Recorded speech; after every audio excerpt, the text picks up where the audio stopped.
All right, 2025's got some more good things. The Department of Labor has some new contractor rules for remodelers. So they are redefining how they define independent contractors in a sense. And if you hire subcontractors or you work as one, then this could be definitely affecting your business liability and or profits. So as a remodeler, here's what you want to know. The Department of Labor is cracking down on the misclassification, right? When someone's claiming that a worker is a quote unquote subcontractor, when they in fact are functioning like an employee. Now, if you get this wrong, fine of $1,000 per misclassified worker plus back taxes. And there could be lawsuits because subs now can sue for benefits like workers' comp, overtime. Be careful. Now, how do they decide?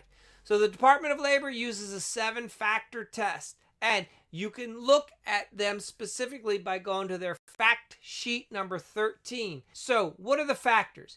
They want to know, is this person integral to the business, right? So an employee, they do all your core work, as opposed to a sub or a contractor, right? They do niche work. How about, is there a permanent relationship?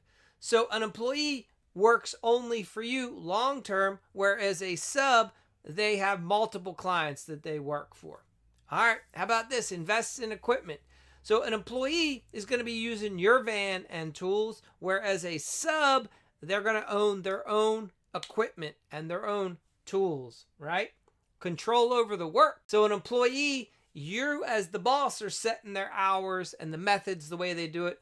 When you hire a sub, they get to decide when and how they're going to be working. Profit and loss. Employees, they get paid hourly. There's not a lot of risk. Subs, they're saying that gets under, they bid jobs and they absorb cost overruns. Now, some of you guys do pay for performance. That's not going to really affect you here. All right, how about market competition? Does an employee? No, there's no outside clients. They just work for you.